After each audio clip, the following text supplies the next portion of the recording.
Hey, what's going on, guys? Nate here. It's another episode of the PokeTalk podcast, episode 8. We're burning through them. This episode's going to be about collection goals, how we collect, how we set our goals, how we achieve them. Hopefully, something can transpire across the airwaves to inspire you or help you out in your own collection goals. We just felt like this was kind of a topic that we had to touch on to clear things up with what we're looking at, to be transparent. And I think it's good to hit on because of how the market is now in the kind of downtrend, and we can reevaluate what we're collecting for. So what's going on, Phillip? Hey, what's going on? Yeah. I can't wait till we get this episode going. Yeah. So This one is I was really looking forward to it. I mean, we're obviously both passionate about this subject, but we both don't mind talking about our collection goals. We yeah. both like to go on some rants with each other. So Yeah, and I think that's kind of why we started thinking about this, because we yeah, felt like we're kind of reiterating our stuff we're saying or our collection goals. So we just want to put it all out there, and so everyone knows that we're clear, and going forward, we might not have to spend as much time on it. So, yeah. all right. But with that, checking out the news, we have, surprise, surprise, Pokemon Go news. But what we're going to hit on first is actually the new Pokemon games that have got released. Leaked, I mean. Going to be Pokemon Violet and Scarlet. And yeah, we got a new trailer. What'd you think of that trailer? I really enjoyed it. Obviously, it shows what a lot of people are hoping. It shows kind of this open world um, environment that can be played in, kind of like Legends Arceus. Um, we did get a few glimpses of the new generation, and honestly, they're really, really good from what they revealed. Mostly, the Smoliv, I honestly thought it was Petal or Petal. Yeah. I think was that like Gen 5, Gen 6. And I was like, oh, that's not even new Pokemon. It looks very similar. It really does. Yeah, super uh, similar. it threw me off, honestly. But Lechonk, let's talk about Lechonk. Yeah. I think he stole the show. He even stole the show from the Legendaries. Yeah, he's the Palmy. Yeah, it looks really good. And so yeah, basically it was featured, I think. Did they show any new Pokemon aside from the two legendaries and then the three new ones? Like that was it, right? 5 new Pokemon. Yeah, they showed. They showed a few of the um, starters, Yeah. but we already saw those, obviously. And I think the Palmy is supposed to be like this generation's Pikachu or more or Peko or Togepi or whatever. Every generation has to have that cute Pokemon that you can market the hell out of.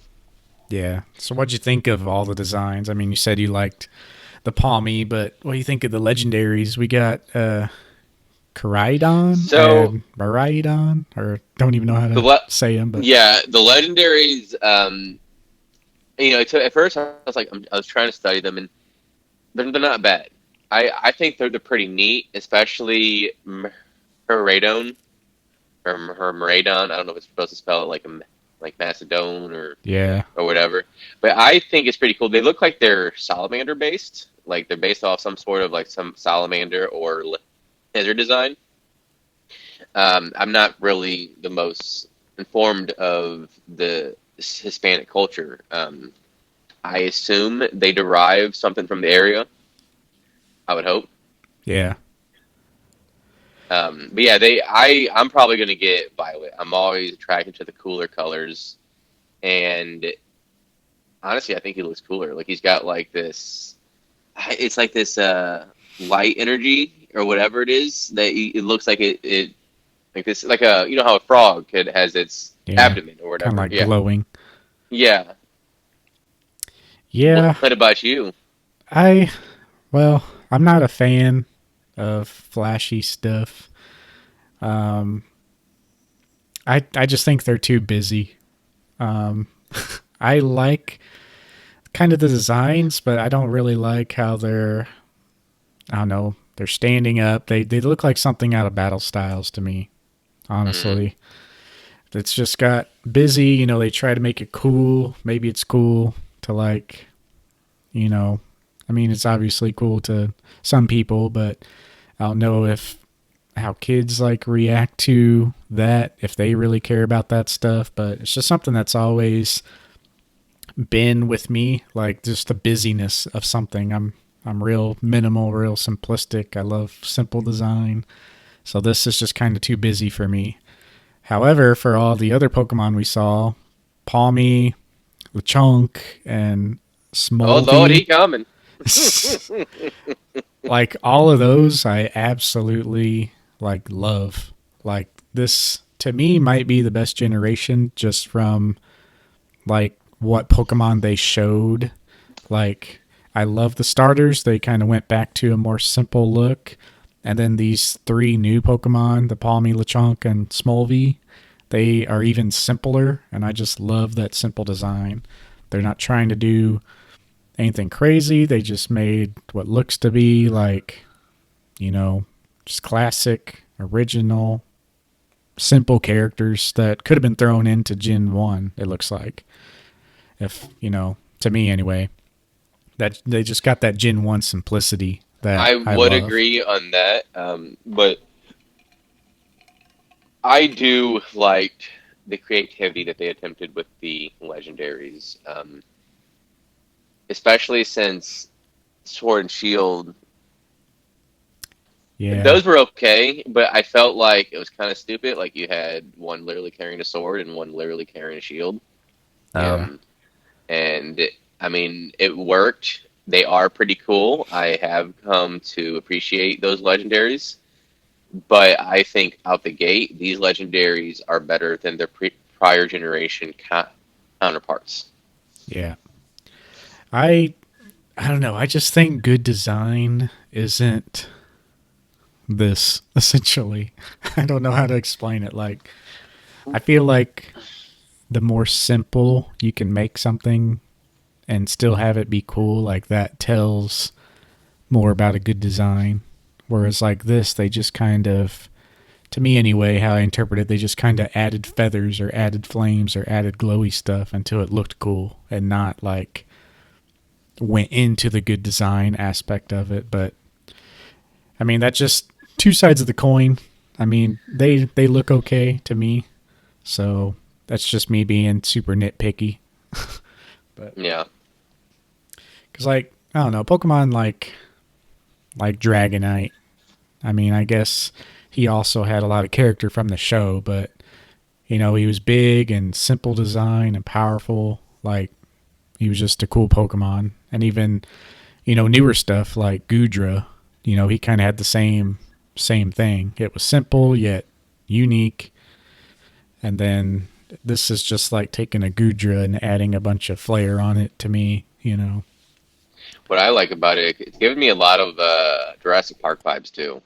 In addition to its clear inspiration from some sort of lizard-based specimen, Yeah. the color to me always like usually in nature it seems like usually if it's a colorful animal, they're more Mm-hmm. dangerous. And the first scene in the first Jurassic Park, how when the guy that's trying to escape with the DNA, whatever, crashes, and then that small little Yeah. dinosaur like spits out something. It reminds me of that, honestly, Yeah. The just old a little bit. Like, Dilophosaurus. is that what it is? Yeah, that mixed with like a Velociraptor. It's like, and then you throw in like, oh, but we're actually Pokemon, and that's kind of the vibe I got, and I really like this one too. Yeah, it's like I don't know. I do see those vibes. It is cool the direction they're going. I've been telling myself I'm gonna buy a Switch for like 3 months now, but I'm I really want to get one and play this one because to me it looks like it's a better quality game.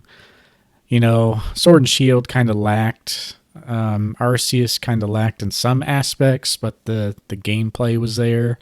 And I think this is kind of a nice blend of both of those worlds and also a little more enhanced with the animation and all that. So I think they'll be pretty solid. Um, I agree. I think they'll be better. They'll definitely be better. I mean, they can't possibly be worse than the previous generation games, in my opinion. I mean, I'm not saying those games weren't unfun, but they weren't exactly fun. yeah. With Sun and Moon and then Sword and Shield. Yeah, I just really hope this one does a little better. And with Pokemon design and what you saw, it seems like it could be, but yeah, we'll see. We got two professors this time, Professor Yeah, Sato, I noticed that. I was like, Professor I Tora. don't, I don't think that's ever occurred before, has it? No, not really. I don't think so. So yeah, that'd be pretty fun. Not sure if they'll interact with each other or if you You get have to the choose or certain something. professor, yeah, based on what game you have. Yeah, I was wondering that too. If that's how they're going to decide it, like Scarlet gets one and Violet gets the other, Yeah, or if it's both and you get to choose in the very beginning which one you want. But it makes more sense to do the former with divided up by games. yeah. And then your friend and guide slash semi rival is going to be Nemona. Nemona. Nemona. So it says she loves Pokemon battles. She's an experienced Pokemon trainer, serves as a friend and reliable guide. Hopefully that guide is a little light. We don't need any hold your hand walkthroughs like Sun and Moon. So, Yeah, but yeah, in other news, we got a few leaks from the Pokemon Go set. Once again, we don't want to really spend too much time on this because we're kind of waiting on those secret rares. You know, if they're going to release like 30 secret rares, we might do a episode just on the set and, you know, Go Fest and all that. But yeah, we did have the Radiant cards. I think we kind of were hinting at those on the last episode, but we did have the Charizard, Blastoise, and Venusaur kind of hmm leaked out. What you and think of the it was the art? English. Well, I want to say it was the English variant, so already it loses its radiant luster that you see in the Japanese version. They're not terrible in terms of design. However, you know how Greninja has that cool background. They Yeah, didn't quite follow that. It was more of like a pattern background that they chose. Like the Venusaur, from what I saw, was had like some sort of flower. I mean, first off, the quality photo is just atrocious. So you're trying to see on your phone what it is, but it looks like it's a floral background to match Venusaur, and then Charizard is flame background to match him. And I can't remember the Blastoise, but it was a blue background though. I'm pretty sure, wasn't it? yeah. I'm trying to pull up a Yeah. better photo here, but it's like it's almost like a yellow swirly background, and I forget which base card had that, but it reminded me of a base card. But yeah, they're very plain backgrounds. Definitely not the background like you see on like the Greninja. But Yeah, yeah, I I don't could care know. less about the English ones. Like, I mean, to me, it doesn't look special. However, I think that the Japanese, even with the artwork or the backgrounds, I think the Japanese ones are going to be the ones that the majority of collectors prefer. Don't know if it's going to go because the artwork isn't like phenomenal. I don't know if it's gonna. I don't can't imagine these are going to be like crazy rare. Um, Yeah, and from what we're seeing from Astral Radiance, I mean the pull rates. I didn't watch a whole lot of openings or open any myself, but it seems like the pull rates were kind of similar to Amazing Rares, and we know what the Amazing Rares turned out to be. So I just, I don't know. I don't think they're going to be rare enough, and they're not going to be amazing enough. Like, sure, they're going to have value, but I don't know. I feel like they could have done better with these on the English side for sure. yeah, I don't want to say too much until we see the entire set, though. Yeah. Once the entire set's released, if it's not much newer stuff, like I said, we'll at least talk about it in like a news section, but might dedicate a whole episode to it if it's some crazy stuff. But Like if they go several types of alt art, several different mons, hell, if they even do some sort of combination of all three starters as an alt art, I mean, Yeah. what makes and breaks these sets nowadays is the secret rares because yes, there's people that do collect the set as a whole. That is more of a dying breed, it feels like. Yeah. Um, I think there are people that might have done it with Evolving Skies a little bit, and like the big ones like Cosmic Eclipse. I'm not sure if this one will reach that status, but the thing that really sets Evolving Skies apart is its bounty of alt arts. Yeah. So that like I mean yeah, there's like V's like Umbreon V. You have the whole EV line V. But I mean, let's be real. That those arts aren't crazy either. Yeah. So I mean, it's really going to come down to the bread and butter, and that's in the modern set, which is secret rare. So we can't, in my opinion, we can't really properly address the set until we see everything. Yeah. We did have the Mew V, which appears to be an alt art, which In Times that's Square, that's the only card I like absolutely love right yep. now. But It looks like it's in Times Square though, or if it isn't Times Square, it's supposed to be Times Square. yeah, I think you're right. And the Pokemon logo, which we talked about these logos before, it's kind of hidden on the billboard, so it's not as noticeable on this Mewtwo. So maybe that's why I like it so much. But Like it's not yeah, going to happen. But can you imagine, like I don't know, a Melmetal or something, alt art under like the arch? But I think this is what a lot of people have issues with this set is they expect like known landmarks to be the artwork and background sets, just like many individuals have used to play those same areas in real life and Go.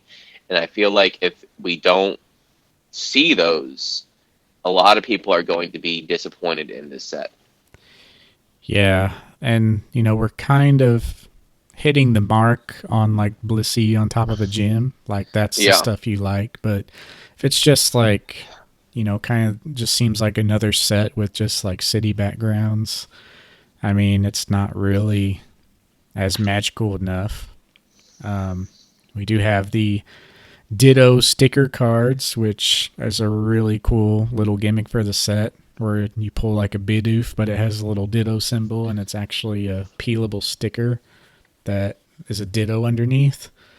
So that's really cool. But yeah, we'll have to see what else they show Mm. and I hopefully just we say get some more stuff.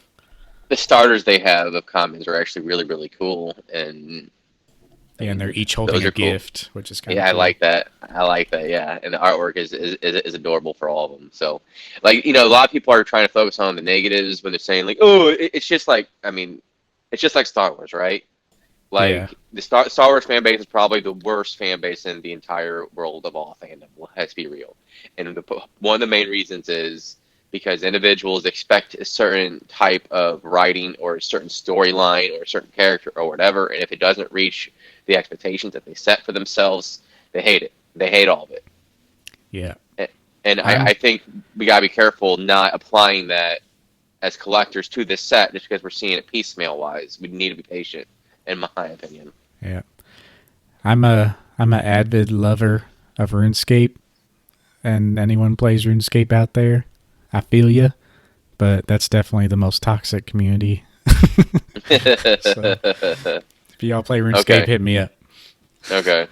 But yeah, yeah, we'll just have to wait and see what Yeah. else comes out. But yeah, I guess that's No. really about it with news. I mean, the only other thing we could mention, we have the Global Go Fest coming up, which by the time you're listening to this will have just ended when this goes live. So we'll kind of maybe mention something about that, what we caught next week. But I think we're both kind of busy-ish. I might be able to Yeah. play tomorrow a I little bit. work. I ended up working all weekend. I was not expecting that. I didn't ask off because I was not expecting it would happen. But I'm not really upset with it because I'm going to Seattle. I'm playing two Go Fest, one on my alt, one on my main. I know some people hate that. Oh, you're stealing tickets. Like, no, I think there's tickets still available. Like there's plenty of time as far as Yeah, I'm concerned. And if I'm paying $1,500 to go out there, I do not care if I'm paying $60 to go to 2 days of Go Fest. yeah, Um, we are. I mean, we're not just going there specifically just we are seeing family as well, parts of my girlfriend's family in Portland. Yeah, But that'd be a cool trip. yeah, so I'm not so much worried that I'm gonna miss the majority of it. Like I probably won't be able to play at all on Saturday. It'll be straight plus at work, and that's it. Yeah. So whatever I get, I get. Sunday though, I'll be able to play about a third of it, so I'll be able to enjoy a little bit of it. Yeah. Well, maybe I'll get something crazy and you can trade me with some of those actual Go Fest Pokemon. Yeah, But I mean, I assume there's going to be some sort of incentive in person. First Go Fest in 3 years, I would be very disappointed if there isn't some sort of exclusives in person yeah, for for this Go sure. Fest. For sure. We'll have to see what happens. But yeah, I guess with that, y'all, it's time to move on to the main topic. Yeah. And that is collection goals. How we collect, what are our goals, how we go about them, and of course, any tips that might help you to achieve your own goals. So, I kind of have it broke down for my stuff. I'm going to talk about current goals, how have they applied or how they have changed, and then lastly, personal tips to stay on track or any guides I can give you guys or tips I can give you guys. But what were you wanting to start off on your end? You kind of have the same So, layout or a different spot? well, it's mostly pretty similar. One thing I did want to say opening up was collection goals are perpetually evolving. As we mature, as our knowledge increases within the hobby, it's natural for things to change. You might have one set of core goals, and that might change. That might change, especially if you're just getting into the hobby. Uh, And that's Now, for both a me, good and bad thing, I think, yeah, which I'll yeah, touch on. yeah. Like you got to narrow your focus, and you got to apply some discipline. You got to really think about what do you want in this hobby. Are you okay with just going out with each modern set? If is that all you really care about? That's fine. Just going out, finding the products, coming back, and getting all giddy and opening. If that's all you want, like you're just trying to find the chase cards, you just want to buy the chase cards individually. If you don't get them, that is completely fine. Um, a lot of us, when we get back in the hobby, we usually goes by ease of accessibility, and that entails what we grew up with. For many of us, especially in our age group, it's going to be hot cards, and then it's what's on the shelves. Yeah. And that's how it was for me. That's how it was for you. Of course, it wasn't XY or not XY. It wasn't Sun Moon slash Sword and Shield era, but it was the same thing for you. And as you delve into the hobby more, you begin to fine tune your tastes. Mm-hmm. Like starting to drink, you hate beer, but then you begin drinking it more. You're like, okay, this is a good beer. That's a crap beer, and now I'm starting to fine tune what I like. As you age, so does your taste, and that's okay. Yeah, I think it's just a lot more short term with collecting because, I mean, I'm sure everyone who's in, like, really in Pokemon experiences, there's just such a flood of knowledge. If you're really into it, like we have been, and, most serious collectors, you're spending months and months just deep diving, just figuring out what you want. Like, oh, I want this. Oh, I want to chase after those promos. Oh, I really like this set. Okay, I'm going to collect all these sets. It's just a snowball. So it's really hard to even make a list or set your goals until you really know the knowledge. And like, everyone will preach to you, set your goals, reach those goals, set new goals, reach those goals, like that process. But when you're going through that, and sometimes depending on how fast you consume things, it can take up to years to have this knowledge. And, with me, it was over the cross of like 10 years because like I had the deep dive of knowledge, but the knowledge wasn't out there because I started so far back and, they just evolved and things that were $2 became $50 and like my goals exponentially increased in value, so they became out of reach, and I had to reevaluate so many times. But yeah, you just have to have your own timeline. Right now, pretty much all knowledge that is worth anything is out there. A lot of YouTube channels are just kind of rehashing the same old things. Top 10 items to buy in the Sword and Shield era. Yeah. Top 10 ways to invest in modern Pokemon. Invest in this now. Yeah, so everyone's just saying the same stuff. You can pretty much be, safe as far as like consuming what you want now and then making a list, because all of it's out there. You can do the research that I've done over those 10 years within like, a week if you really, go crazy. But maybe a month. I mean, there's a lot of stuff out there. Mm-hmm. But yeah. So much that you can't, I mean, unless you're a millionaire, no, not even a millionaire, multi-millionaire. Yeah. You're not going to be able to get everything you want or everything you like. So you really need to prioritize and even do a little bit of introspection and even acknowledgement when it comes to your budget, what you can go after and what you can collect. I mean, if it's WotC, you can collect WotC sets, especially base to rocket, very very cheap. Now it depends on the overall condition.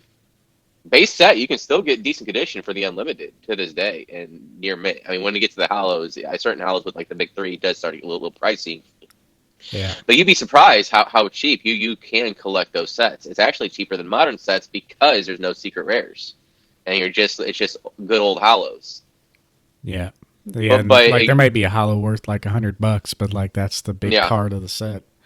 Yeah, I mean it doesn't really start getting pricey until you get hit in Heo Destiny. But if you can come to terms with your current income level, your current budget, and also be patient, not get upset. They're like, oh, I can't afford this. I'll never be able to get it. I understand for a lot of people, especially in our generation, times are rough, and you can enjoy this hobby for cheap. You really can, and not feeling pressured or FOMO, like, oh, I need to buy this new hot card, this Umbreon Altar VMAX. I need to buy it right now. Sometimes just because everybody else is going after that item right now doesn't mean that you should. And it's about finding your own pace and finding your own interests within the hobby. Maybe you just want to collect like Charmander or something and collect all the Charmander cards. Yeah. That's cool too. And even though like I've been doing this so long, like that's still ever changing for me too. Like, yep. As I said in last episode, I'm actively going through a phase right now where I'm shifting more of a selling and, tightening up my collection per se is how I like to say it. But, yeah, just really reevaluating things once again. It usually happens when there's a shift in my mental thought for the hobby. And a lot of people right now are, kind of taking a step back and chilling. I'm trying to go against the grain. Like, that's, of course, what I want to do. That's what everyone wants to do. We've been burned out on Pokemon for the last year because things got so crazy, and that's all everyone did. But, yeah, you almost have to fight against the grain because people who are buying stuff now and actively buying now, the next time there's a boom like we had, if and when that day comes, those are the people that everyone's going to be looking up on, like that they're just, oh, you just got lucky that you've been a collector a long time. That's what people were saying about all these guys who had all these gold stars and stuff before 2020. They were buying when times were not good and Pokemon wasn't looking good. So that's kind of where we're at again, and history repeats itself. So that's something to think about for as far as people buying things right now. But yeah, we'll see how it plays out. I was just gonna say, and what those items are will vary. Like, for example, and when you want to buy or when you should buy, because it's also finding out what you want to collect with your golds is also about prioritization. Like, for example, if you want to collect, let's say you want to collect the modern altars, It's at this point, it is not a good idea. Or say if you want to do PSA 10 alt arts, right? Right now is not the time to buy any of those at all. Well, maybe the Sleeping T-Tar and a few from like Battle Styles. It might be okay at this point for those. But you have to look at with PSA, a lot of people haven't sent cards, a lot of these cards off because the value wasn't there for $100 a card. Yeah, I And we're still think not, it's not there. you're right, it isn't. And we're not going to see that until, I mean, I think we're going to see it this year. I really do. We know we're getting our cards back in the next 2 weeks. Hallelujah. Praise be. So, I mean, like, there is some sort of, uh, prioritization that you need to accomplish and tell yourself and apply that discipline. And what you go after shouldn't be dictated necessarily by FOMO. It should be dictated by your personal choice and the market. Like, say if there's a card you know is low, you think is undervalued and is a part of your collection. Not saying FOMO that you should go after that card and put yourself in a financial bind. That's not what we're saying. But if you have the means, you should go after that card first compared to, say, the Altar Umbreon VMAX, because we know we're going to get at least one reprint of it, and I think we're going to get two personally, at least. Yeah. So we'll see what happens, but like that's just an example for prioritization. Here's a little golden ticket for anyone out there who think they have figured it out also. So this is something I just thought about while I was cutting grass yesterday, listening to some videos. So, it's always been like when a set releases, about 6 months down the line, when we're through the majority of the print runs, the cards are most available. You hit the peak value as far as like buying the cards, usually at an all-time low. Product is still available, kind of hit rock bottom.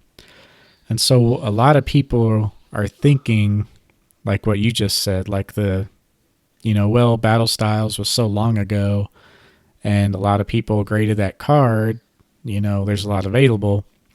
So I'm going to buy that because, it's been 6 months. Well, now you also have to think about PSA reopening. Like, think of how many people didn't grade that card, and we're just now to the point where, sets are becoming available no matter what the print run, no matter what the demand. Even stuff like Evolving Skies, like, yeah, we're getting a reprint, but even the original print that was so in demand that it demanded a reprint already, like, there's just so many cards out there available compared to any other time in our history, even though the demand dried it up. Like, there's just 10x times the amount of cards in Evolving Skies and, XY base. And the golden ticket in there is, just think when, like, the $20 tier opens again. We're going to have another flood of all these cards people are holding get sent back in.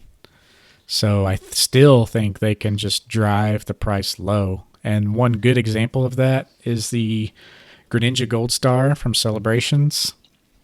It's, what, $10 to $20 card for a mint copy. I haven't looked at it in a while. It might be even less than that. And the PSA 10 of the card is going for over $100 still. It should be 40. Yeah, people see that and was like, well, it is a great card, which, yeah, it is. It's a really great card. I want multiple of them because I think they're going to be so cheap eventually as well. Yep. But it should be like 40 to 50 for that card, if that. Yeah, the reason why there's so much is because people aren't sending them in to that level. Mm-hmm. So when the threshold lowers, I mean, the floodgates for that, that could be a year and a half old card when the $20 tier opens. And then that's just going to drive down even more. So we might be 2 years away from the low of that card in the PSA 10. So that's what's crazy to me that just clicked yesterday. I was thinking about it, obviously, but I'm not really into modern stuff. But I just don't think people are thinking about that. Like, they just think, oh, Greninja Gold Star, I'm going to buy it now because it's at its lowest point. Well, no, there's a lot more coming. Yeah, that's just why I haven't. There are certain modern cards I just had to have. Like for example, I bought the Sparkling Greninja, the Japanese variant, and I bought two of them, and I have no regrets. I don't. The price range for me, I was fine with, and I pulled the trigger on it. It was $50 for at the time all of them available plus two Greninja, and actually, oh, here it is right here. I just got the second. It took about 6 weeks, but I finally got it. uh, but uh, but yeah, like there's certain things like that. That's a part of enjoying the hobby right there, and that clearly is not a main goal, right? Yeah. But it's okay to indulge in something like that, especially as we discussed. Greninja is one of my favorite Pokemon. That's what the hobby is about. And taking breaks from that, from like your long term goals, I think it is important to avoid burnout. And sometimes, depending on what your long term goals is, it might be a way to continue to enjoy the hobby without spending an arm and a leg. Yeah, and to that same testament, like, which we'll get in here soon about our current goals, but I see myself not really owning much outside of WotC, but one of those things is the Gold Star set that I have. So if I go through this phase this summer of really slimming down my collection again, Greninja Gold Star is going to be a card that I really want. And, if it's $100, I mean, that might be enough for me to go ahead and buy one, even though I know it could be probably 50, $60 in another year or so when those tiers open. Like, that's just a card that I really want, I really enjoy, and I'm just going to have forever. So instead of waiting 2 years, I just want to get the goal done and buy it. So, yeah, that's an example of me, just like you just explained. Just the love side of the hobby outweighs the strategy, which is kind of how I've always collected.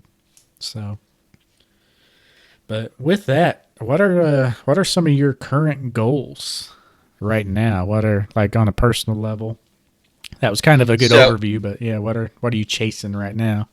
so currently, I just want part of the. I need to kind of start from the beginning in some ways, not the very beginning when it comes to like my goal list, but so my core goal is base set to Neo Destiny minus the gym sets. Um, Why are you leaving out the the gym reasoning, sets? well, I'm just not like a huge fan of them, honestly. They're okay, but like I think some of it has to do with like the nostalgia aspect, partially. So while I did have a decent amount of that product as a kid, I don't know, like it's just kind of like a gray area for me in terms of memory, and I'm just not. I know it's cool because it's like from like the show and games, like Misty's Lapras or Misty's Seadra or whatever, but it just doesn't hit me. I might go and collect those sets later down the road, but right now it's just like, eh. Honestly, I'm more interested with some of the e-reader sets than I am with the gym sets. The only Yeah, problem is with the e-reader sets, they are crazy pricey, and that's why they're not on my radar at all right now. But anyways, my core set essentially is, like I said, base to Rocket, and then Neo Genesis to Neo Destiny. Now I have the first three sets complete. Rocket, I'm basically missing just a few Hallows and the Charizards, and then from Neo Genesis to Neo Destiny, I have everything but the Hallows. And I know a lot of people, some people would say like, well, you should have gotten the Hallows first. It's like, yeah, maybe, but what I was looking at was I wanted the artwork. I really love the artwork with the Neo sets. That was one of what drew it to me, and not just from the Hollows. It was the breadth of the set that I appreciated art wise. So I actually wanted those so I could just kind of flip through it and look at it, and I still do, and I do not at all regret that decision. Plus, one of the things that kind of was allowed me to go that route was breaking down the price of about the condition I was looking at with my budget, and I was looking at what the prices were, and thinking about how much was made of this product, and I was like, you know what? Especially when it comes to Rocket, Neo Genesis, and Neo Revelation, especially, there's a lot of this product. yeah, I was for not, I sure. was, especially with the unlimited variants, which is what I have. So I really don't have a sense of urgency going after the hollows there. Especially since like what, you went to a card show and you got like what is it, like 6 or 8 hollows I needed just like that. Yeah. And because you got it, like so I didn't have to pay the fee, so I it was cheaper. And seeing how easy that was just reminded me, I was like, there's so much of this product everywhere. A lot of people have this stuff. I'm not going to go after the hollows to try to diversify what I need, diversify and prioritize what I'm going after. And that was the easiest way, is breaking it down and logically and why I should go this route. Yeah. I Now, think there's like in that card show that you referenced, just for anyone who didn't, catch it. This has been episodes ago, but that was in April of this year. So I found a good stack, mostly e-reader, e-series stuff, but sprinkled throughout were some base and neo hollows, and just showed me when I didn't think it was possible that there was still deals to be found. And yeah, I came out pretty good with that. Speaking of which, I don't know if I told you, I sold the rest of those for like yeah, $250. But nice, nice. yeah, But it's good to find stuff in your collection like that. yeah, and I actually, my goal was to complete those sets. I mean, I don't have the Southern Islands, unfortunately, but what I plan on doing is just buying the Mew and then buying the rest of the set later, because the Mew is what makes that set cost what it does. And I figure I'll just buy that. So I got the one that is, if it will increase, I have the one that is going to go up most in value. The rest of the set, if I had to, I can piecemeal it and not buy the whole set, and I'm okay with that. So I kind of took a bit of a pivot, and I'm starting to kind of look elsewhere. And the main area I'm looking at is more Japanese promos. There are certain Japanese promos I'd like to have to collect. One is the 290 Greninja X from XY. Uh, I might even buy a few of those. But like the core goals is the WotC sets. Oh, and actually, I did forget to mention the Komiya collection. Yeah, you've That's been doing also, pretty good with that. yes, I do, or yes, I have. I'm about 100 shy, pretty much almost all Hotsy I'm missing.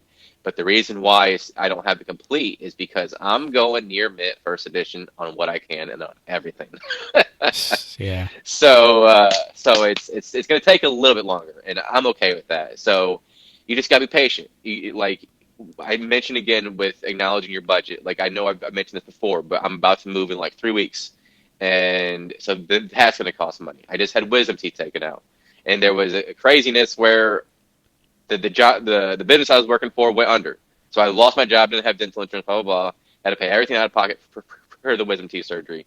So things like that happen in life, and it's okay. And then you can't necessarily be spending money on this hobby or as much. Like I think I'm spending like 20, 30 bucks or like something like that a month, like 50 bucks. Generally, I average like 200 to 300 a month before all this, but like that's not going to be the case until probably late summer for me. mm-hmm. And I'm okay with that because I kind of knew something like this was going to happen. Not with I kind of I don't know. I knew the business wasn't going well. I just had a feeling. So I went hard for, between February and March to complete everything that I could, and knew I was going to take a hiatus.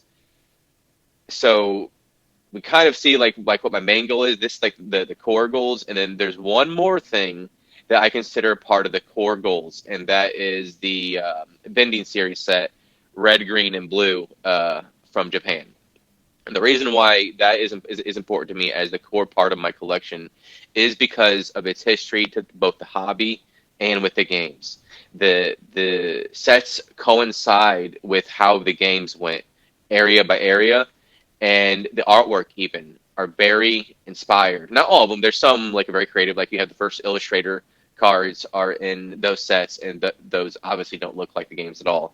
But some of them are heavily inspired by the games, and one of the most notable ones, as I mentioned in the previous episode, was the Mewtwo.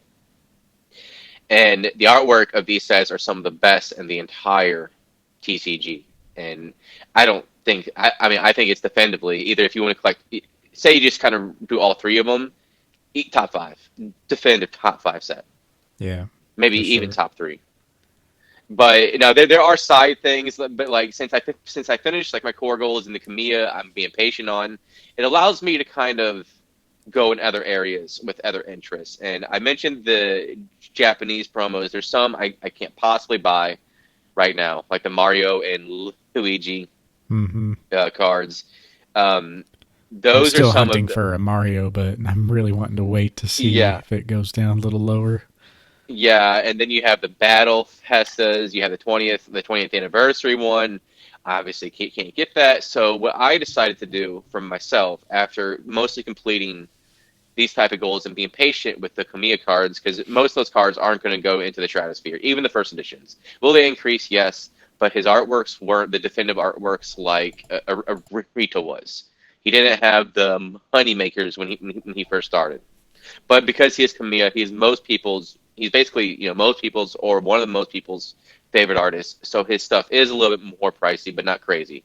But either way, that stuff can wait. I'm kind of starting to look at now more at things that I believe could go up significantly in value and in the future as prioritization for parts of my collection.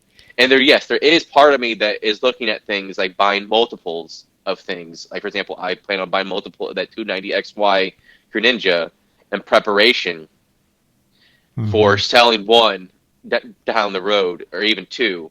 And I'm looking at ways to potentially get the cards that I want in my collection that are true grails, like the 20th Century Festa, the even the Arceus cards if they ever come up with the Illustrator cards. I Who knows if they ever will, but if they ever do, I want that money on hand to be able to Yeah. go after that. Those are the main ones. There are a few Poke Center promos that are nice that I like. I need to have because it is the Kamiya. I need to have the Psyduck promo. I don't quite have that yet, but I'm not Which really that as should be worried. coming back in the order if you want to do a trade or something. I might be interested in that one, I guess, especially if it comes back at 10. Like, I honestly want that card at a 10. I I can't. didn't get upcharged for it, but they also dipped enough to where even at a 10, I don't think they would have gotten Well, upcharged. tens were like going for like 500 from what I saw, 500, 600 on eBay because they were so off centered. A lot of them were off centered, Yeah, and I'll have to so let you they know. got hit. Yeah, they got hit with that ding. Um, but I would yeah, I I would mean they're imagine we'd be getting those cards next week at the earliest, maybe the week after, but I haven't got another email saying that they were out. But yeah. And then just as like some ancillary goals, I also have like down the road, I'm probably gonna buy most of the Lapras and Greninja cards and the Arceus cards for the artwork, but I'm not worried about those because like for the Arceus, I have the majority of them and the ones that are going to cost a little bit. So and then the one like the alt art, I'm not worried about it because it's going to come down in price. Right now is not the time to buy.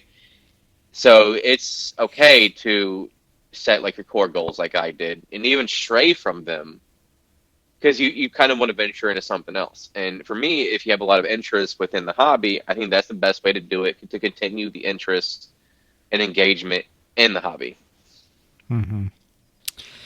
Yeah, the it's just kind of breaking down what you said there. I kind of let you get it all Rant a out little there, bit. but Yeah, no. the I realized I was talking a while. first off, the gym sets. I think you got to go for those.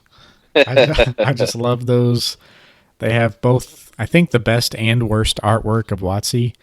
Some of the cards, like a card I think about that just amazes me every time I see it, is like Misty's Gyarados, Erica's Dragonair, mostly because I love Dragonair.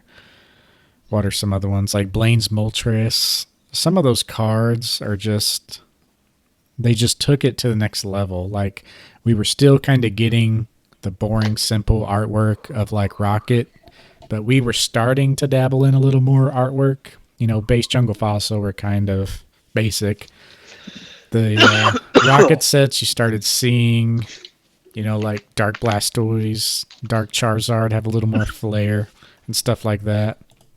But then when the gym sets rolled around, you really had an emphasis on like the background and like making the whole picture like artistic style. So it's just a really cool look. Like Rocket Zapdos is another one. How he's up in the air, like he only takes up like a fourth of the photo, but he's like zapping lightning and stuff like that. So I think that's where the artwork really took off. But then you have like some of the crappiest artwork, like some of the commons, uncommons that are just like CGI or copy paste, sprites of Pokemon. It's just some of it's really bad.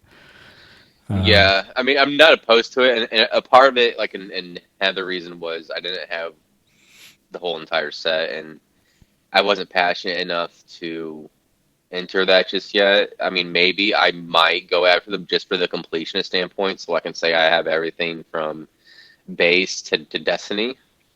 yeah, But I have. I've always considered them in like my goal. Like that's my cutoff. It's like, which I guess I can go into my current goals now, but that was always my cutoff is like base to gym sets because that's Gen 1. You get everything. I do agree though, like the E series and the vending series, like, the three E series sets and the three vending series sets on Japanese side. Between those six sets, those are probably the best artwork ever in Pokemon. Some of the promos are pretty good, but yeah, those six sets are just pretty crazy. And for that reason, I've expanded my collection to WotC.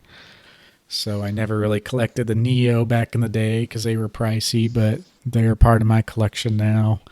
And I've even went out to collect the E series sets. And for me though, I never got the E series hollows. There's like 32 of them in each set, so like 96 hollows, and all of them are pretty pricey because they're pl pretty scarce. But plus the crystals. yeah, which I do have the crystals already, but the hollows are gonna be the slow pick. So Yeah. for my collection goals as a whole, though, it's binder sets from base to Skyridge. All of WotC. I do not, however, collect reprint sets. So no legendary collection, no base set 2. I might buy a couple graded cards in the legendary collection just to have a couple examples. Like I might buy the Charizard, Blastoise, Venusaur or something because it's really cool. And I'd like to have one of those to look at just because looking at any of those, even if it's a common card, it just really, it's nostalgic looking at that reverse hollow and what they did back in the day. But yeah, base through Skyridge, which I mostly have complete now with exception to the E Series hollows. And that's kind of all I want as far as a binder set. And I don't really care to get those cards graded. I probably should. Like, literally the base set Charizard in my base set binder collection is probably like an 8 at minimum. Like, it's seriously like a good chance at being a 9, I think. So I should probably get that graded and buy a little lesser condition one. But I'm just going to leave it in there. I don't really care. Those are the cards that have been with me the longest. I've always bought the best condition I could whenever I bought them, and they've been there for years. So for your binders, do you buy, like you said with Kamiya, you buy like the best you can, but for your other sets, like what's your condition look like? So for a lot of them, I tried to go for at minimum lightly played. However, there were some cards that I didn't give a rat's ass about when it comes to the artwork that I was willing to come down to like damaged. Yeah. Uh, so it kind of does vary literally from damage to near mint.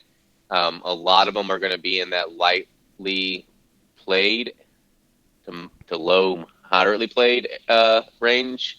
And I was okay with that because I try to went lightly played to near mint on the cards artwork that I like the most. To try to bring down the tally just a little bit. Yeah. But my opinion was I can always increase the condition or go after better condition.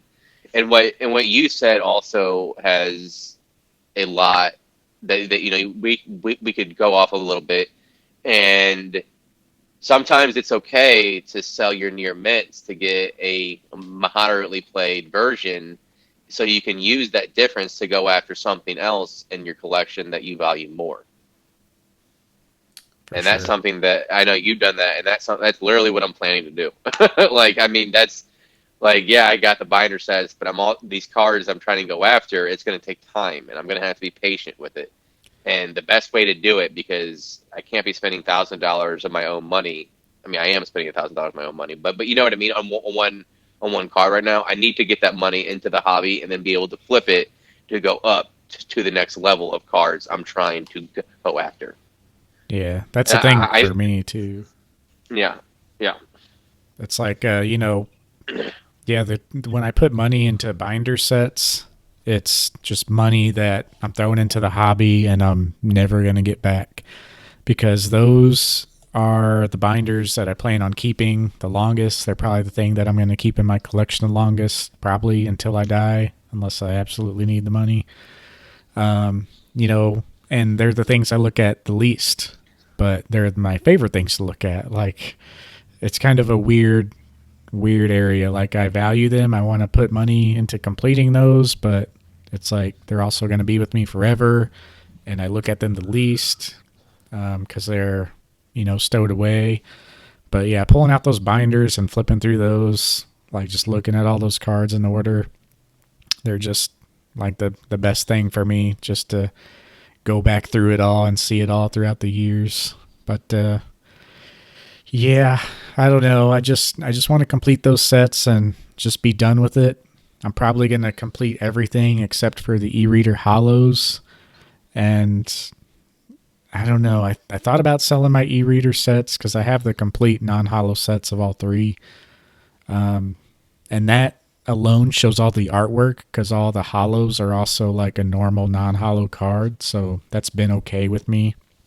But they're just not nostalgic. I just literally have them because it wraps up the WotC era artwork, and they just have some of the best artwork.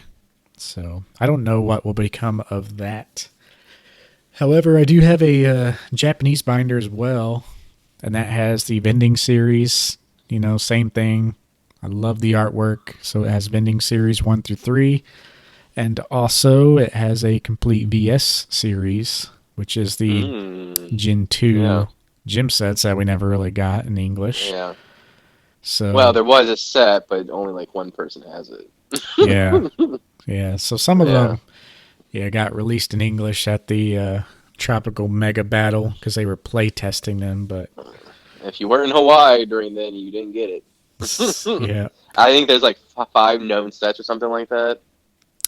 yeah. From what I believe, which I haven't looked at in a while, but it was at the tournament, and they had some there to play test. How many there was, I can't Yeah. remember, but they deemed them to be like too powerful for like playability, and they were like E series era stuff, so they were also transitioning to the Pokemon Company from Wizards of the Coast, so maybe there's a problem there. But yeah, they never got released in English, and that's kind of why they're in my collection, because between the vending series and the VS series gym sets, like, those are the main things that we didn't get in English.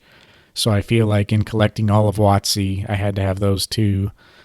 And yeah, after that, pretty much nothing really matters to me as far as the binder sets. I do have some of the web series, which also has Mm. some unique artwork, but I only have the cards that were not in the other sets.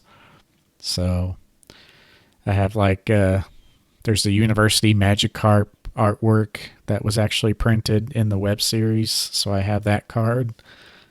That card goes for a couple $100 just because of the Yeah. notoriety of the University Magikarp and like that Yeah. stuff.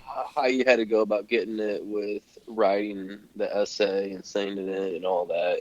I Yeah. mean, what did they think it was made? Just a few thousand, right? Yeah, I believe so. I'm not really up on that Yeah. either, Yeah. but It's definitely one of the coolest looking, like, unique Japanese cards. Got a Magikarp using what appears to be a Hyper Beam. So, Yeah, getting ready to rage into a Gyarados. I know a 10 in those fetch up for very pretty penny. Yeah, they got pretty insane, and they're still Yeah. going up. They're kind of like, the trophy card esque. They just keep going up. Not many for sale. When one does come up for sale, it sets record price. They did kind of see a little setback there for a little bit, but I mean, they're still going strong for sure. But other than the binders, I mean, all I have is that, and then my PSA collection, which that's the main focus of me right now as far as like dwindling down and selling, because I am a sucker for jumping on PSA deals that I think are deals, and then they're not really parts of my main collection, but they're cool to have. And then here I am in the summer trying to think of cards I could sell to actually work towards my real goals, and then I usually end up selling the cards that I bought for that reason.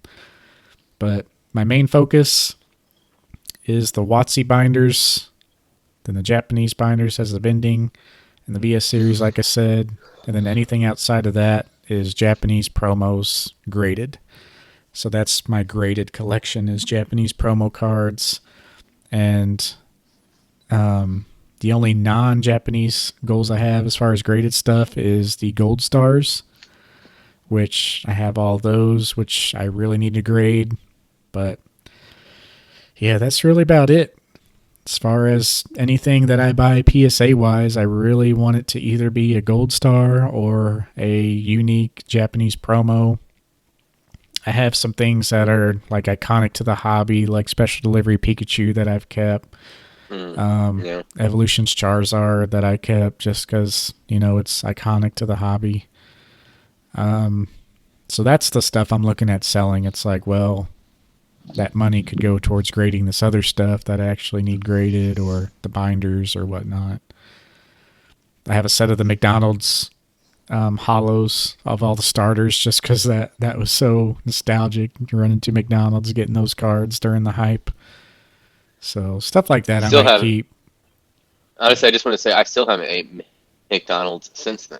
I think I have it once, but And no, that's how much I went.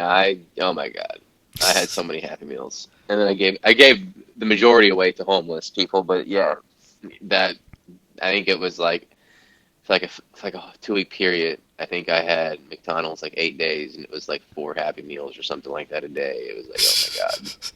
yeah, it was fun though. It just reminds me of the craze and like even freaking McDonald's promos, how crazy they were. And they're cool art. Yeah. Like I like the art on them. So I'll keep those just for the laughs, stuff like that. But I'm gonna wait till this next PSA order comes back and see how much I can sell off of that and how much I can keep and how much I want to keep from that, and then I'll reevaluate things. But Yep. I was gonna say I'm pretty much in the same boat with you on that one. Like I'll be able to hopefully buy something. The few things I have my eyes on, mainly, I'm not quite sure where I'm going to go, but I'm really leaning towards the 290 XY Greninja. But I might go elsewhere because we're kind of in different stages of our collector's path, if you will. You've already been in the hobby, so you've already had that increase with your cards, and you're able to capitalize on that. I'm in an earlier stage of my collection goals and my collection walk, however you wanted to describe it. So trying to buy for my collection, which I've mostly done, as I mentioned with like the binder sets. I'm at the point where I'm complacent to venture into other areas. I have enough to where even if there was an increase, I won't be concerned about it. And I'm starting to venture into cards that I'm okay selling in a couple years, so I can get all that revenue to start going after the cards that I really, really want. And it's just interesting because you've already been there. You've already, without you even thinking, just with your passion within the hobby. And me, I have to take a more patient route yeah, because this is how the grand scheme is going to work out for me. And it's just sometimes you just have to be patient because it will pay off, absolutely. especially if you go after the right cards that you plan on trying to sell or flip, like the end of era Sword and Shield one. Yeah. Yeah, it's going to be a pretty good one too. Yeah. And even like if you do truly go off your passion and like, the cards aren't worth much still, it's like, yeah, it pays off because you're doing something you love. And I, for one, feel like everyone needs to have a hobby, like just something to engage in. Me, I'm not working as much right now, just doing like as needed work through the hospitals up here. So it's like something for me to engage in. I've been feeling the burnout too. This podcast, like getting ready for this, like all the way up until like literally last night at like 10 p.m. when we started talking about it again, like I really wasn't feeling it. And now I'm like ready to go through my collection again. So Yeah. even if, this podcast gets like one listener every week, if that's how we roll, like I just love doing it because it's a source for me to like engage with the hobby, kind of force myself to like stay in it and power through. And like you said, I've capitalized on that. So like being engaged during this time of low periods is like when you will pay off later on. So it's my way of staying engaged and staying interested in the hobby and stuff like that. We have literal dozens of listeners. There are dozens of them. Dozens. There's dozens of us. But no, like that's. I mean, I just the fact that there's people that are listening to it. That's all I care about. Like I don't. When we started, we didn't really expect this to be like, oh, we're gonna be millionaires. That was not the intention. Although we do hope it can pick up a little bit. But we're not too worried about that at all. If people are going to listen to it, they either will or won't. I mean, it's just that easy. I And always think of it like when I do YouTube, like which yeah, I knew it probably wasn't gonna like immediately take off, and it's like just with podcasting, it's just you got to keep doing it for years, and then yeah, people slowly tack on, and it kind of snowballs. But and it is good content. It's just a matter of people find it, and I hope it does find people that can benefit from the content itself. And I think there are people. That's why we do have consistent listeners. yeah, And for me, that's what makes it worth continue to do it and just enjoying it. Because you're right, it keeps us engaged within the hobby, and it keeps us active. yeah, And like I haven't bought much in like 2 months or something like that within the hobby. The basically the radiant cards were the last ones I bought, and that was like 6 weeks ago or 4 weeks ago or something like that. But and that's fine.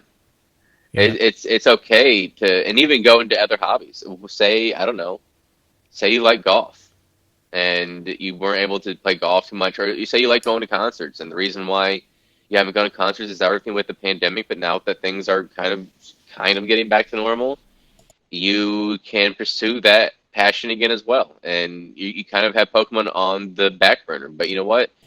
They'll be here when you come back. And for those that have chose to stay in the hobby, even at a casual perspective, as you mentioned, it will pay off. yep. I was gonna say something else too. Oh yeah, just like for making content, even back in the day, my goal for YouTube was always like 1,000 subs, which I achieved on my main channel. Like, I don't know, it's just weird. I made videos on like my main like IRL channel with like vlogs and stuff, and then I hit 1,000 subscribers, and then I just like stopped making videos. Like I don't know why. Like I didn't set that second goal, You but peaked.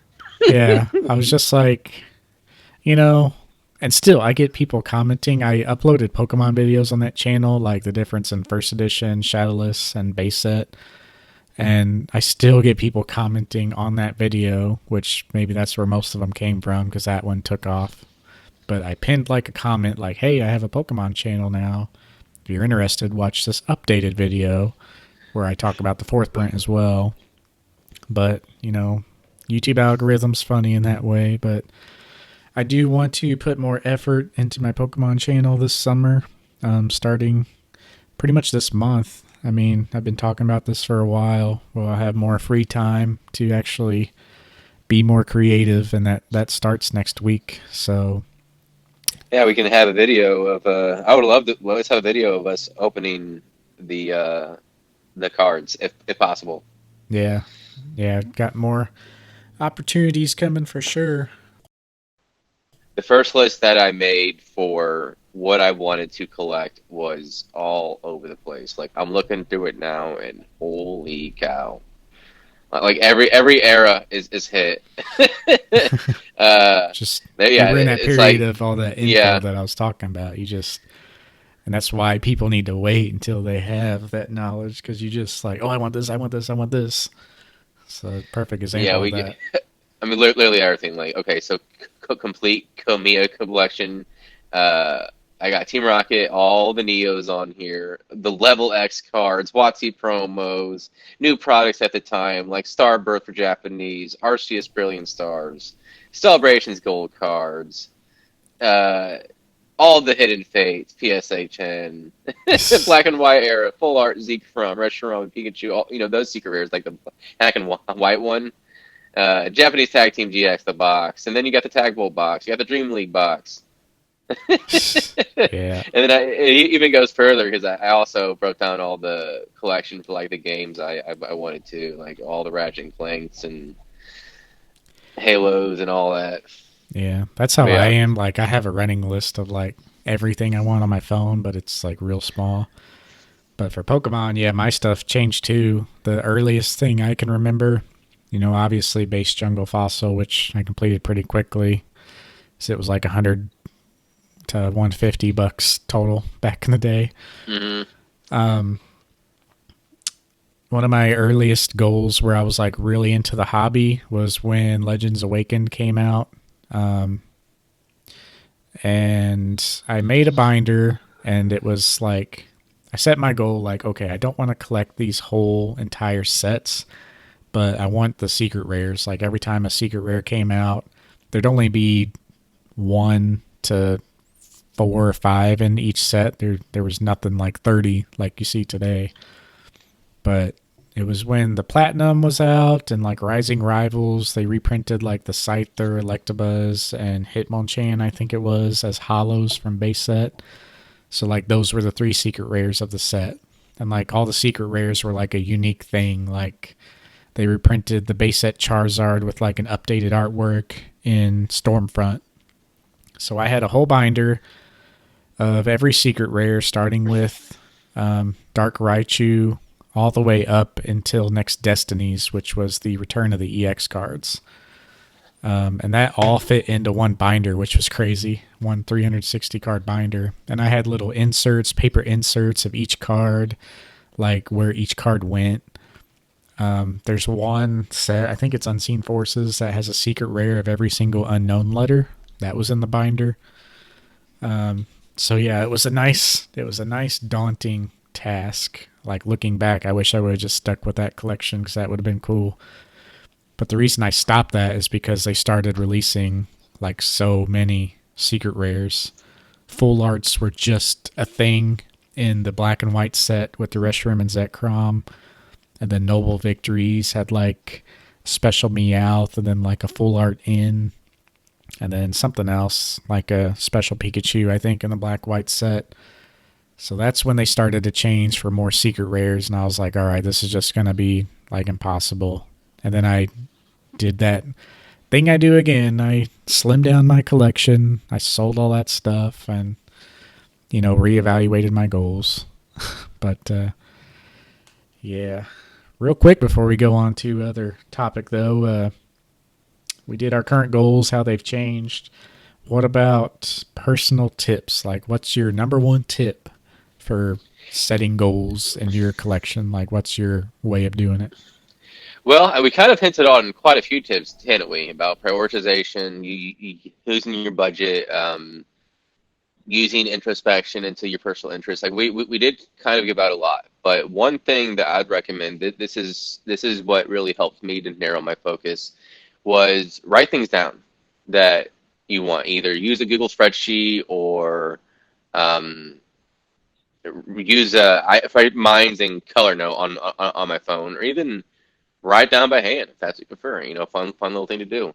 Um, that helped me not channel, but like document things that I did like in the hobby, but I kind of wanted to see if it was just like, ooh, that's shiny, ooh, piece of candy, ooh, piece of candy. Yeah. I was kind of like a way to prevent that impulse buy or that impulse feel of FOMO that you might get. And documenting it not only helped me learn the eras more, but it allowed me to a card that I might have moved on completely. Oh, I actually do like that card. And then you might look back. It's like, no, I'm not interested in that. It's Yeah. kind of a good way of venting, if you will, in some ways, as too. Like you're going through what you're interested in. I would say that's definitely the main one. And the other one is gaining knowledge within the hobby. I would say those are probably the two most important things. Um, For sure. but yeah, but hopefully, this we helped a little bit. Maybe try to channel your focus if you're struggling to find a path to follow, because sometimes it is difficult. I mean, we are saying this, but even Nathan, I mean, he's been around the block a little bit. You sometimes there's cars that come up, and you're like, oh, I might have to get that, but Yeah. then you change your mind, and I'm the same way. Like, oh, I might have to get that, but then I Yeah. I realize, try to wait as long as possible. Like I'm still waiting on the, beauty looking back Pikachu. I did pull the trigger, but then it kind of fell through. But I'm I still still got waiting on that. that. So Because for me, we're discussing history a little bit, but like for me, I'm also interested in history of each generation as well. And I got that card because when I saw it, it was immediate. I realized that was going to be the most iconic. That was going to be one of the most iconic promos of this generation, Sword and Shield. That's why I got it. You're collecting notables within the history, and in 20 years, as you do that, that's when the full image, if you will, of your collection kind of takes shape. You're like, oh man, I got all these core things within the history of TCG, from WotC to whatever they're on in 20 years. I don't know, Axe and Sword or something, or Axe and Shields. I don't know, yeah. but like that, just having that sort of experience within the hobby and what you're interested in will build after a while, even if it seems like you are facing an insurmountable goal. Just be patient. Yeah. I think for me, the most thing, yeah, like you said, knowledge is the number one thing. Like, just get as much knowledge as you can, because the more knowledge you find, the more they'll change. But, like, lists is my way of doing it. So that's my tip. Maybe make a grand list or make a tier list. Like, make an entire list like you did, and then take like half of that and then make a new list. Take like half of that, make another list. Or one way I do is like I have my master list, and then I think of, if I had the money, like what is the absolute most like I would spend in one go on a collection. And like sometimes if it's collecting sets, that's usually about like $500 for me right now. Like I'll make an entire list on like TCG Player, like I'll scour eBay, and when I hit like $500, like I'll be like, okay, I'm going to wait for all these cards to come in, and then I'll do another order. Like that's just my mark. I rarely do that, but when I'm really feeling it, all right, I'm just going to go all out. Like that's my number. So I take my master list and I make another list that's about 1 to 3 times that number, and then that is my current goals. So enough where I could like splurge 3 times and complete that. So that just narrows it down for me where it's like somewhat within reach. But, that's obviously changed a little bit. Right now, I'm not spending nearly that much. When I do orders now, I'm like looking to like $100 here, $100 there. So I might look at my list and make a separate list that's like 500 total and like knock that out one at a time. and then make another list of like 5 cards, like $100 each, and then knock that out one at a time. So that's my way of doing it. I think that's a really good way. The problem, like you said, making a master list, you'll splurge on that, but then, you'll kind of buy something else and it's not part of your plan. And if you're really methodical and can stick to that list, that's good. But the smaller the list, the better I do and the better a lot of other people do. Like, you don't really want it to be years away. You want it to be like my next 2 or 3 purchases away. And then that'll really keep you focused in. But yeah, that was a good main topic, though. I guess we can move on to the QA with that stuff, huh? Yeah, I feel like we did pretty well there. We really went through everything. Yeah. So there's lots of other tips. If you guys have tips of your own, leave a comment on our post or something, and we'll kind of go through them. And it's always good to hear what everyone else has to say as well. But yeah, going on to the Q&A. All right, for the Q&A section, kind of came up with our questions the last minute. I feel like we do that just to kind of be relevant in case we see a good question pop up, but also kind of scan the forums and see if there's any good topics around. But yeah, you got a good question for us this week? I think I have a decent one. It goes off of some of the news that came up in the last week. Okay. And so, with reprints of Pikachu on the ball, Darkness Ablaze ETBs, Sword Shield Base, ETC, is anything safe from a reprint? I don't know. They announced that they're going to be reprinting Evolving Skies also.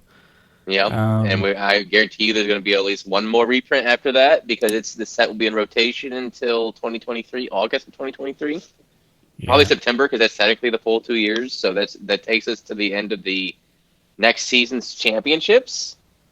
So I can guarantee you there's probably going to be another, maybe not a massive one, but there's going to be something. Yeah. I think, I don't know, it's just so hard because the printing is like changing so much, know, like popularity's going down, or what appears to be going down, but so product is more available now. So are they going to change their printing regimen based on that? If there is less demand, does that open up more opportunity to print different products with older sets? They're also expanding their printing. They bought that, printing company. So what's that going to do to the printing? Is that going to free up a lot more stuff to reprint? I would say, yeah, just if you're investing in something, thinking that it's the best modern set of all time, like Evolving Skies, which it is a great set, no matter what, no matter how much they print it, I think it's going to have some value there. Just like, look at Evolutions. People are just so burnt out on Evolutions. There's so much available, so much out there. We kept seeing it through 2020, even though it's a 2016 product. But, there's still value there because people just love the set. So I don't think anything is safe, but I think it is, less worrisome if you're after the sets that people just really enjoy.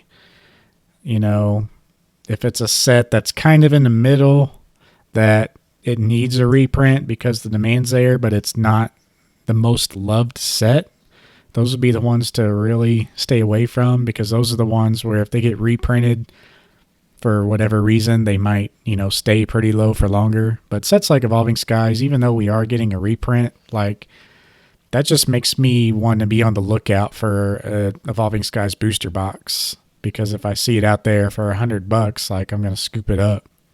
Cause, for sure. Yeah, it's just such a good set.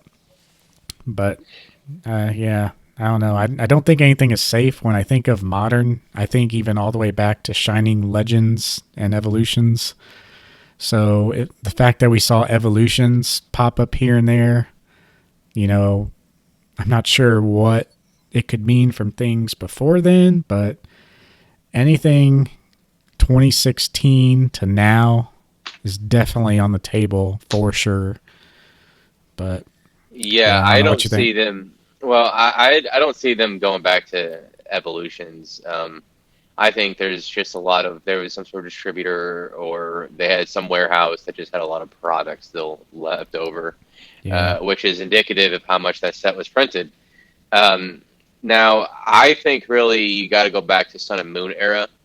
I think that's kind of the time frame you're looking at. Anything that was still available on shelves or in rotation during the 2020 hype, I think is fair game.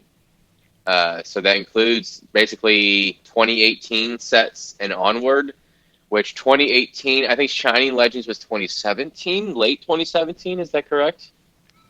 I'm pretty sure it was late I think it was 2017. around 2016, but I'm not sure. I have Shining to check. Legends, I think it. Well, we'd have to check real fast. Shining. I'll check out the But release date here. yeah, you check out. Yeah, it is I'll just yeah, I'll just. 2017. So It was March of 2017. October 2017. Yeah, I thought it was towards the tail end of 2017. Um, I don't think that far back, but anything really 2018 and onward is fair game. Now the Pikachu on the ball is really notable because there obviously it was released around the pandemic during the pandemic, and it was only really available in the UK. Now it hit. I know I had to do a little bit of research just to see how far it hit because I knew it was pretty high. Well, it was $1,300 in January of 2021. $1,300. It was about. I know it was at least 400 in spring of this year, early spring. I'm pretty sure it was like in January. It was like 700, 800. Wow.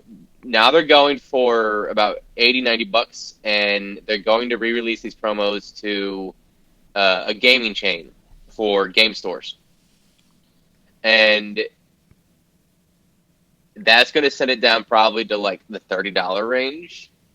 Yeah, still an So iconic, but yeah, it's gonna be great card. 100 I or really less. want it. Yeah, I really want it too. I mean, I will get it once it goes down to that price range, once those cards come out. But I think this is notable about this is really important when looking at trying to jump into something because you're trying to catch the hype train. You know, Yeah, we mentioned this before, but if everybody's already talking about it, you've already missed it. You've already missed your chance to get in. It's about really looking at things that are under the radar. But this is one reason why, like all these reprints, this is one reason why I sold everything with Modern to fund some of my core collections that was mentioned earlier. And I don't regret it at all. Like Evolutions, I still have the open products of all everything I opened because I love that set because it's what got me back into it. yeah, Or it was the first set I really opened. But when you look at people quote unquote investing and they're all holding the same crap, I think you should be really, really reconsidering what you're holding on to because Evolving Skies, will it eventually have value? Yes. Sealed ones, I absolutely believe that for booster boxes. The problem is you're not going to reach the heights that you're seeing, even on first edition boxes of non-base sets. So like your Team Rockets, your Neos, you're never going to see that price with Evolving Skies. At yeah, least not anytime soon. Maybe when we're old, at that point, in which point it's really irrelevant. yeah. But What I think of, it's like, you know, imagine they're not going to reprint everything. Like after the first wave, second wave, third wave, that's what we get. It's still, yeah, everything's going to go up, but so many people are doing the exact same thing. They're mhm. buying boxes. Like investing is not investing in Modern. It's, it's doing what everyone else is doing, hoping to make a little buck. When you could do a little research, buy older cards or buy promos and grade them and make that money like within a month. And but people are like buying these boxes. Oh, I'm gonna wait 2-3 years just to what, like double, maybe if you're lucky, $100 box to $200. I mean, yeah, that's good, but you can have an eye for grading cards and make that really quick. But sometimes people like doing that. They like collecting the ETBs or the boxes and just, storing them or looking at them and And that's collecting that fine. way. Yeah. If that's what they enjoy, part of collecting, that's completely fine. However, if you're doing it for stonks, you should really reconsider what you're doing. Yeah. Even like promos, like that's why Pikachu on the ball like isn't safe. Any promo like that is not safe anymore because Even if special it delivery Pikachu. yeah, well because of special delivery Pikachu, that's why like this mindset has set in, it was Mm-hmm. actually exclusive and it was hyped up 20 and it bucks at one was point. kind of limited. Yeah. $20 a card at one point before people caught on. Yeah, so like that's what made them change to like this model. And we were going to have the special delivery Charizard. Well, look at what they did to that. They just shut that down. They memed us. Yeah, they shut it Special down, delivery Bidoof. memed us, probably laughing at us, talking about how stupid the American market is. Got him. But now every release now, like that Pikachu on the ball that ended up being like a special delivery Pikachu situation where the demand was just crazy and it was limited, they're going to turn around and do what they just did and re-release it again. Make sure like it's not crazy. That's why they stopped with the staff promos. So it's just they're shifting it. They don't want the market to be like that. Yeah, they And don't want it to be like the sports market. That's exactly right. They don't. But yeah, I don't think it's because of out of the kindness of their hearts. I mean, yes, they do want parents to just be able to get it, but I also think it's because of the Japanese philosophy when it comes to profits. They believe a lot of times they believe they're entitled to secondhand profits, and I think they also see that, and they're like, we're not going to allow you to be making this money off of our product. yeah, I believe that that's a part of the sentiment. Yes, they do want people to have accessibility to their products, but I also believe it's because, like I said, they don't think you deserve to have those secondhand profits. yeah. And they're okay with stuff being somewhat limited because I'm sure this Pikachu on the ball is still going to be a little limited, but it's not going to be over $100 limited, and I think they're No. okay with that. But yeah, I don't know. I think the time of special promos that are super limited is coming to an end, unless it's like a Japanese special product, like we've been talking about many times. Yeah, So the end of era Sword and Shield, and even then, that's not. I mean, eventually, that's probably one of your cards that are obviously are one of the highlights of this era, and that card will probably do well than almost any other Sword and Shield promo. But yeah, they're using their make to order system, so coming out the gate, it might be high at first, like when things first start shipping out, but give it about 3 to 6 months, and you'll start seeing it plateau. And then I probably for what do you think? Maybe a year, maybe a little more.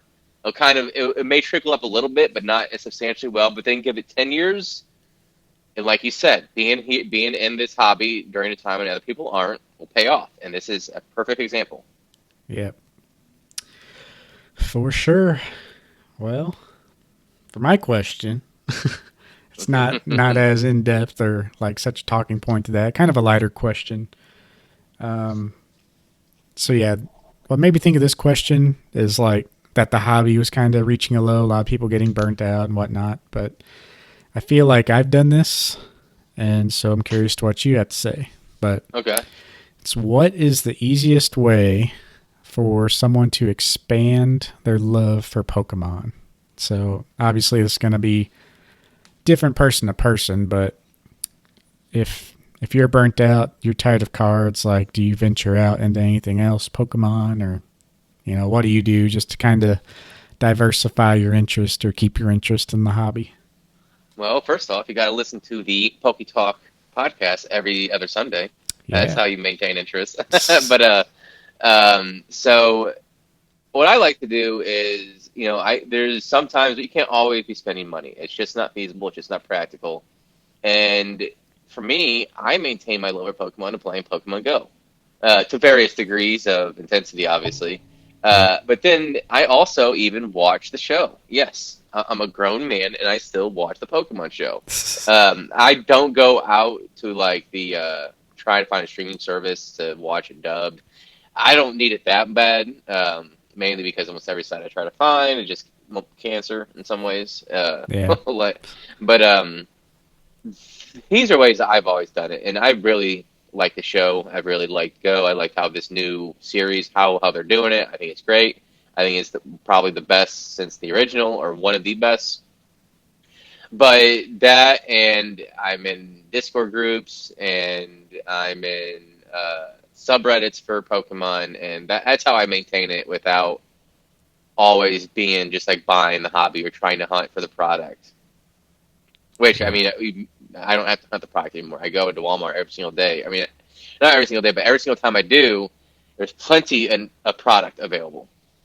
Yeah. That's good to see. And like, I mean, the things I do is like, yeah, when I'm in Target or Walmart, I'll sometimes buy a random pack. And like, I mean, if I don't get anything, I'll like toss the cards or put them in a box for bulk or something. But I Yeah, I thought about buying the packs, then I saw it was like we'll meet with Tap for $5 a pack, and I was like, hell no, I cannot like buying the booster box is just so much easier because I just can't feasibly buy one pack knowing how much more I'm paying per when I can get it so much cheaper per from a booster box. yeah, yeah, it is pretty rough with the prices and all that. But Mm-hmm. yeah, another thing I do is like buy non TCG stuff. I kind of went on a spree a couple months ago. Like the last Pokemon item I bought that was card related and like significant to my collection was in January. But since then, I've bought a couple things. Like I bought a rare poster. I bought the storage box I had as a kid. Oh, what is it? The Suncast storage The box, the red toolbox, one. right? It Yeah. was like I had one of those too. I think I just threw it out one day A lot of when I was a people kid. had one, and a lot of people recognize the box, but you just don't see many people with them nowadays. But I use it as my storage thing because, like, if I ever want something with storage in it, why not get that box? And I found one that was really good condition. The stickers were not, used at all. It's really hard to find those without the stickers because they had advertised the stickers and like you can customize your box with these stickers. So of course every kid like it's stickered them up. But yeah, when I got that, there's only 3 on eBay. So like stuff like that is really cool to me. Like finding unique items that I either once had or iconic. Another thing I bought was that giant Arcanine plush, which I actually right before we recorded today got charged for. So I think it's going to be shipping pretty soon. I can't wait to see it for you. Just, I mean, live vicariously. I mean, I would never spend that much money on something like that, but it's cool that you did, and I can still see it in person. Yeah. So I'm looking forward to that. It was rumored that it was pushed back all the way to June, and sure enough, June 2nd, I got charged. So we'll see if I get that at the end of the month. But yeah, non TCG items, I'm starting to find a love for those again and, build up a collection in hopes to have maybe like a dedicated room or something. But The thing that comes to mind for that from that same vein is the Pokédex. yeah, I That looked at those that too. yeah, that I specifically remember that toy.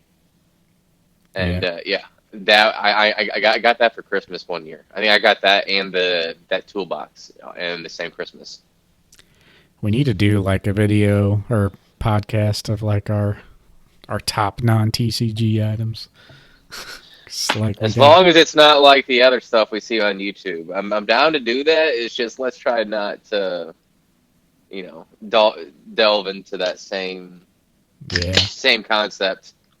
yeah, for sure.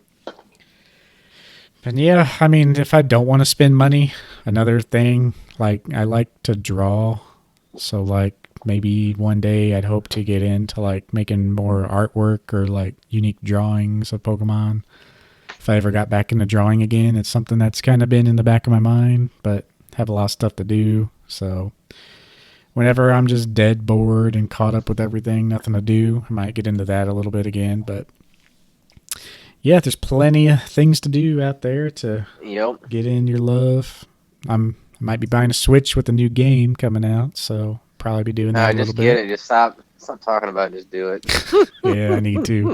If I think about it too much, it'll not happen. But with that, let's check out the game corner and get that rolling. I got a little old Pokemon, but in a new way from a newer set. So Okay. curious to So see all if you'll be able Pokemon, to. but newer set. All right. Yeah, yeah. I'll curious to see if you get this one. It's got a little hint in there, but Okay. you might take the hint the wrong way. Okay. All right, here we go. It has the ability to alter the composition of its body to suit its surrounding environment. Is it Kecleon? No, Is it Ditto? no. Mm. See, it kind of throws you off, doesn't it? Mm-hmm.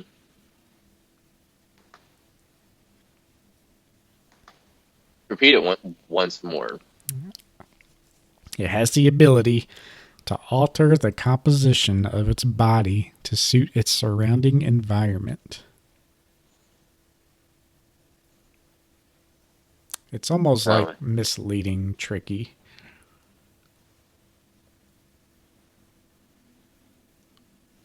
Is there another hint? It's Can I phone a friend? it's a normal type. Okay. It only has 2 letters in the name, but it's not like a 2-letter name. Eevee. Yeah. Is that it? Yeah. Yeah. It's Eevee. That is tricky. I would have never guessed that. I mean, you gave 2 easy hints. The last one was easy. The normal type was a little tricky, but I was like, Ditto.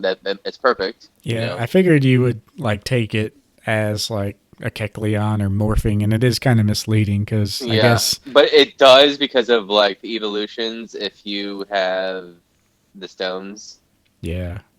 so So yeah, if by alter you mean evolve totally into a different Pokemon, then yeah, it makes sense. yeah. But yeah, kind of tricky there. That's the Eevee from Astral Radiance, artwork by Sao, and very cool artwork. Eevee just chilling in the forest and blending in. So, what you got for me? Okay, so I was actually wanting to see the artwork of that one, but I'll go ahead and check that later. Um, the Pokemon's body is covered by fine hairs that can only be seen under a microscope. I feel like I know this one or I've read this one before. I was worried you might be too familiar with this one, but I was like, we'll just go ahead and run with it and see what happens. I've literally read this or like heard it before. Let me see. Is it a white Pokemon? I think it's kind of I think it's kind of tricky. I would lean no on that one. Fine hairs. Read it one more time for me. Yeah. So let's see. The Pokemon's body is covered by fine hairs that can only be seen under a microscope. That's a Mew, isn't it? There it is. Yes. Yeah. The next one I was going to say is I mentioned this card earlier in the episode. Is the next hint. I was going to see if you're going to be able to get it. It is the Mew from Southern Islands. Yeah. I think that's literally the card I read, and maybe that's description to somewhere else, but yeah, I know I've heard that somewhere. I was thinking of like a white or like a light colored Pokemon. I was thinking like Wigglytuff, but maybe the pink. It was tricky because it's like technically he is pink, but like he's white. I don't know. It's like a pink hue. But then there are some from the older variants that it is straight pink, but the newer ones have kind of become more like a pink hue. So yeah, you said white, and I'm like, not quite white, but it's like got white in it. Yeah, I'd kind of like the fine hair in some of the artwork, but yeah, I knew I heard that somewhere. But anyway, I guess that about wraps it up. Mm-hmm. That's the game corner for you guys. So hope you all enjoyed this episode. Let us know some feedback. Let us know if we like ramble on too much or if you like it. We're just trying to be the podcast that's, not too much in depth, kind of lighthearted info, just easy to connect with if you're a normal collector. So give us some pointers if you have anything that you'd like to hear. So anything you want to leave it off with? I would say we have a few ideas for the next episode. We haven't quite decided on it, but don't worry, we will have a good one again. It's just sometimes we're just like it's between a few. We kind of want to see if there's any big news that drops, and we mentioned it earlier with the Go set. We might do an episode, maybe not the next one, but the one after, focused on Pokemon Go and Go Fest, seeing what that stuff's like. The in-person Go Fest, not the global one that everybody could participate in. But we'll just have to see, though. So yeah, we'll just have to play it by ear, see what they announce for the set. It'd be really good, like if they did have like 30 something secret rares and they announced all of that, and then I kind of want to be surprised, honestly. I kind of want. Well, I hope they hand out packs and they're straight up. Like they're gonna be printing this at hardcore. I mean, it'd be good to like do all that in one, but I think we'll probably see the Go set, and all that info before pretty soon, you would think. But I released the second or next episode. It's like the 22nd or something like that, or no, the 19th, I think. Yeah, I think about it. So. All right, but we'll let you know one way or the other, guys. Be sure to check the description for all of our links, and be sure to check us out on YouTube and all podcast areas, and reach out on our Instagrams, and we'll see you in the next one. Peace. All right, see y'all later.